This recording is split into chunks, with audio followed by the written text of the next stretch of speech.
Every year, over 600,000 people go missing in the United States alone, vanishing from city streets, national parks, and quiet rural towns.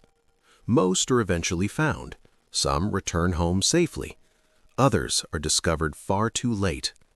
But then, there are the cases that defy logic, time, and explanation. Today's story is one of them. Imagine this.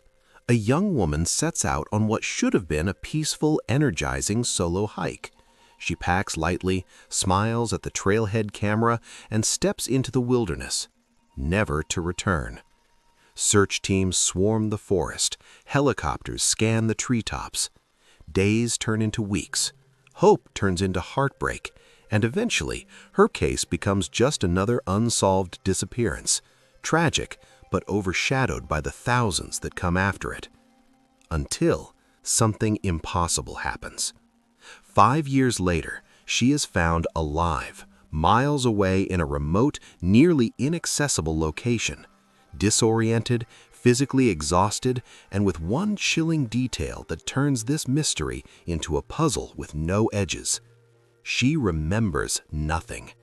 No hint of where she's been. No memory of how she survived, no explanation of why she never returned.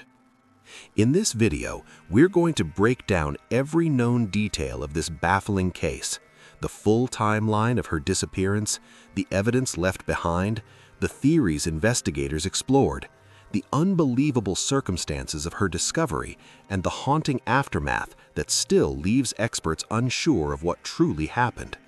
Stay with us until the end, because this isn't just a story. It's a maze of clues, contradictions, and unanswered questions, and you're about to step inside it. To understand the depth of this disappearance, we must begin with the woman at the center of it all. 32-year-old Elena Carter was not the type of person anyone expected to vanish. Known for her warm personality, sharp intelligence, and quiet independence, Elena lived a life that balanced adventure with responsibility. She worked as a remote graphic designer, allowing her the freedom to travel frequently. Her family described her as reliable, deeply empathetic, and someone who always checked in, no matter where she was in the world. Elena had long been passionate about the outdoors. Hiking wasn't just a hobby, it was therapy. Nature trails, mountain passes, and remote campsites were where she felt most alive. Friends often joked that she was part human, part compass, able to navigate unfamiliar landscapes with ease. Solo travel didn't intimidate her, it empowered her. Photographs from her previous trips showed a woman genuinely at home in the wilderness. In the weeks leading up to her final hike, Elena appeared to be in good mental and emotional health. She was excited about a new freelance project, reconnecting with her sister, and preparing for what she described as a resetting weekend in nature. However, a few subtle signs hinted that something wasn't quite right. She had been unusually quiet in group chats, often replying hours later with short, vague messages. A coworker recalled that she seemed distracted during a virtual meeting, staring off screen as if deep in thought. Her last known interactions with family were warm, but slightly offbeat. The night before the hike, she sent her mother a voice note saying she had a lot on her mind but would explain everything after the trip. She never did. Elena planned a solo hike on a moderate but scenic trail in the Ridgeway National Forest. The route was well known, marked, and popular among experienced hikers. Nothing dangerous, nothing unpredictable. It stretched through dense pines, crossed a narrow river bend, and climbed gently toward a lookout point with panoramic views. Elena had taken this route twice before. But the morning of her disappearance, she made a few unusual choices that puzzled investigators later. She purchased extra rope, a second lighter, and a compact emergency blanket, even though she already owned identical gear. She also deleted her recent GPS history and cleared several notes in her phone. A friend received a short text from her at 5:12 a.m. that simply said, "Talk soon, don't worry." Her friend hadn't been worried at all, until the next day. These small details, almost invisible at first, would become the first unsettling threads in a mystery that only grew stranger with time. The day she vanished. The central dilemma of this entire case began quietly, almost innocently. What should have been a peaceful solo hike, a routine escape into nature for Elena Carter, instead became the moment she seemed to simply evaporate from the world. No cries for help, no signs of distress, no trace that made sense. One moment she was walking into the forest, the next she was gone, leaving behind a desperate family, stunned investigators, and a growing mystery that only deepened with every hour that passed. To understand how baffling her disappearance truly was, investigators reconstructed a precise timeline of her final known movements. At 6:42 a.m., Elena's car was recorded entering the Ridgeway National Forest parking area on a surveillance camera. She appeared calm, adjusting her backpack and tightening her shoelaces before stepping onto the trail at 6:51 a.m. By 7:14 a.m., her phone pinged off a nearby tower, placing her 1.3 miles into the woods. At 7:38 a.m., a fellow hiker reported seeing someone who, quote, matched Elena's description, walking briskly, headphones on, heading toward the river bend. That was the last credible eyewitness account. From there, Elena simply stopped existing within the grid of modern tracking. Her phone went dark, no more pings, no messages, no footprints leading beyond the overlook. It was as if the forest swallowed her whole. The search began when park rangers were alerted at 8:07 p.m. that Elena had failed to return. Her car was still parked neatly at the trailhead, keys and wallet inside.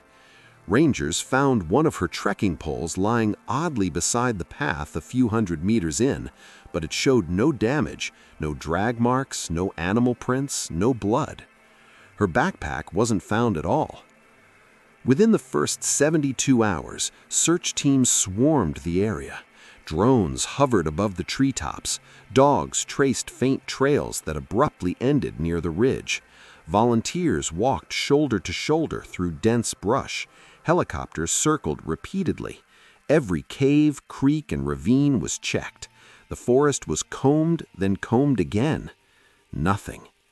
Media outlets quickly seized on the story. A young, experienced hiker disappearing on a safe, familiar trail sparked nationwide interest. Interviews with her family highlighted their confusion and pain. Social media users theorized wildly, pushing the case into the public spotlight. Early theories emerged, each more unsettling than the last.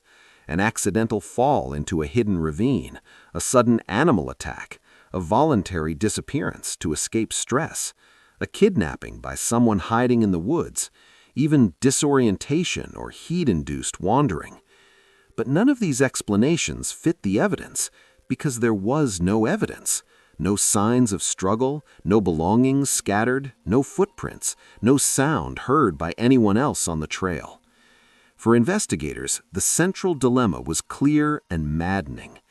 How can someone walk into a forest on a bright morning and leave absolutely no trail behind? This was the puzzle that would haunt everyone for the next 5 years.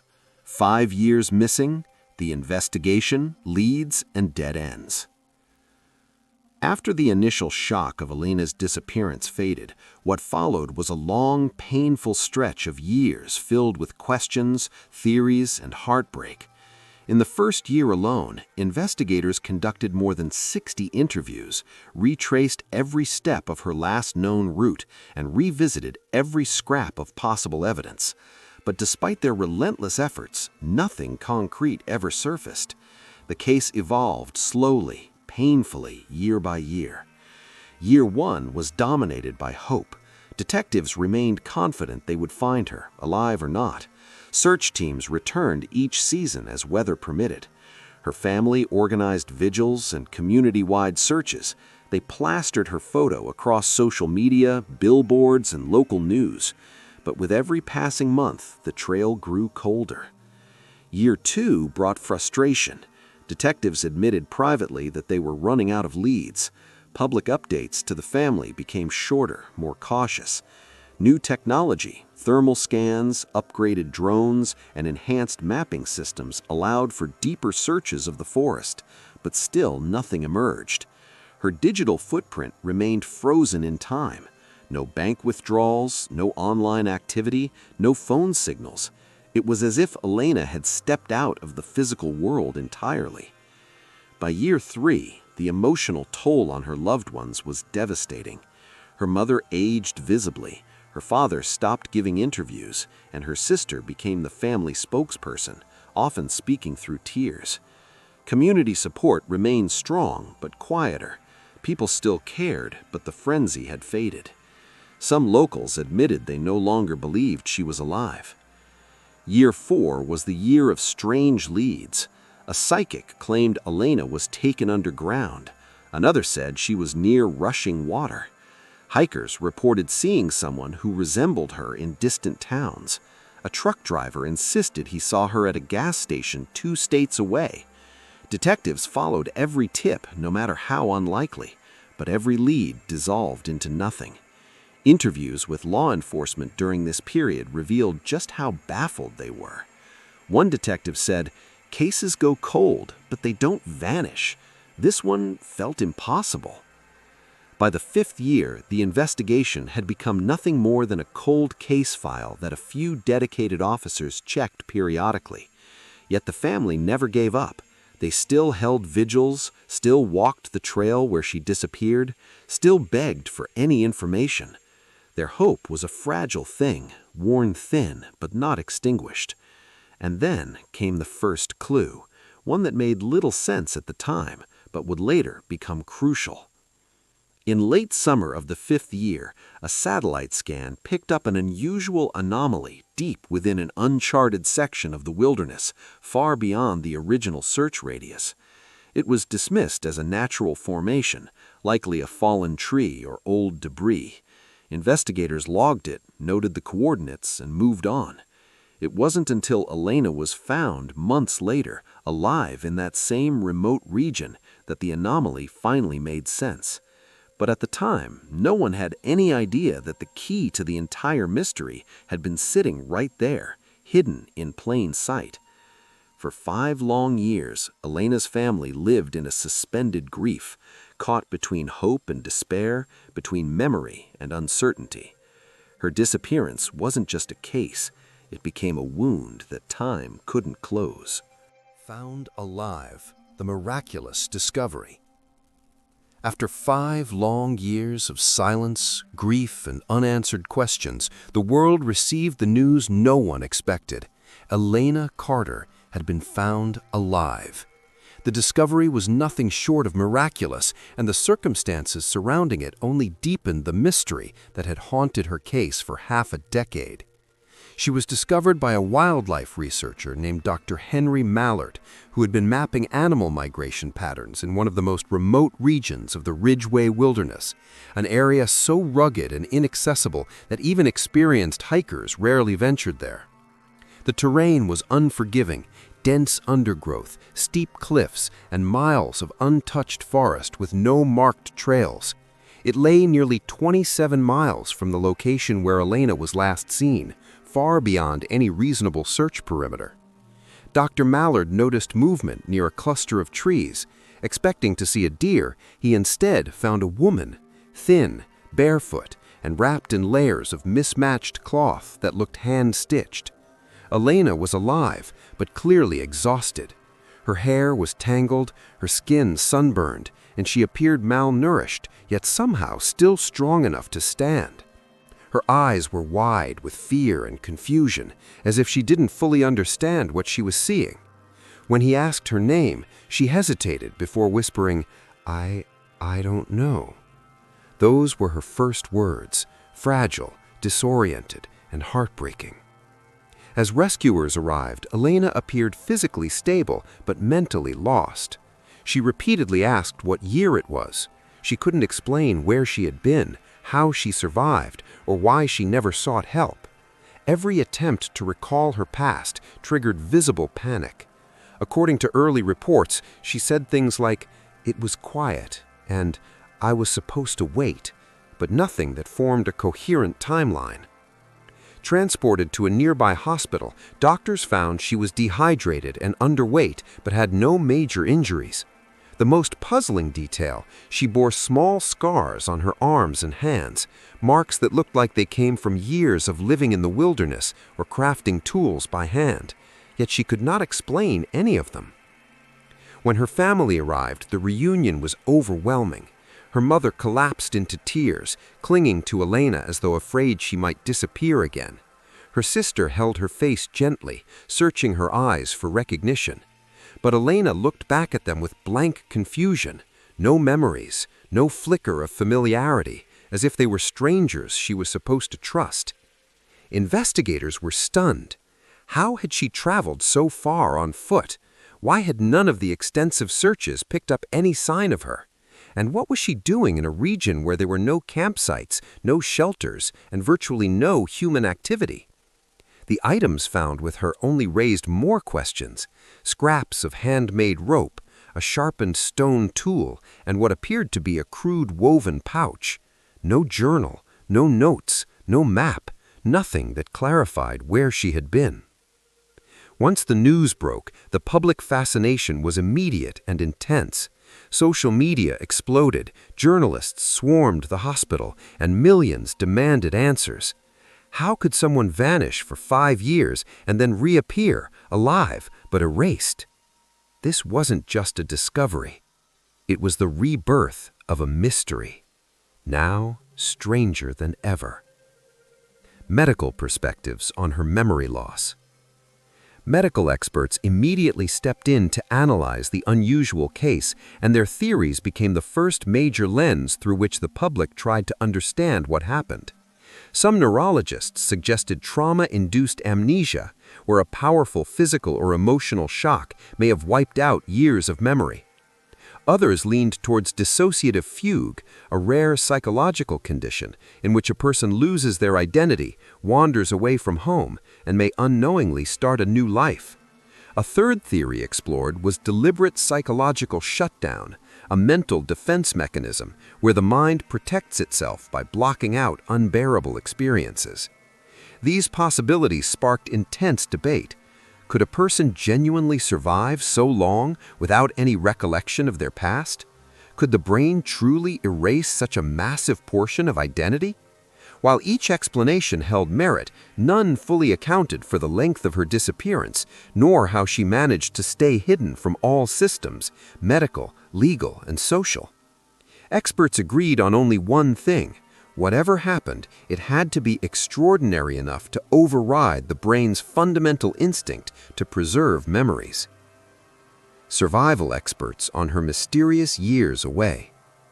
As news of her case spread, survival experts began dissecting the practical question: how could she have lived for years in a remote region without leaving a trace? The area she was believed to have wandered through was harsh, scorching summers, freezing winters, scarce water sources, and dangerous wildlife. Surviving under these conditions requires knowledge, strength, and resourcefulness. Yet there was no evidence she had any prior wilderness training. Some theorists propose that she may have found shelter in abandoned cabins, hidden caves, or seasonal camps used by nomadic groups. Others speculated that she might have encountered someone who provided food or temporary safety. Still, if she interacted with anyone, why had no one come forward? Was she intentionally avoiding civilization, or was she simply lost, guided only by instinct and fragmented awareness? The fact that she remained alive, emaciated but unharmed, baffled professionals. Her survival defied probability, forcing investigators to consider alternatives beyond simple wandering. Investigators re-evaluating the old clues. With her return, investigators reopened the old case files.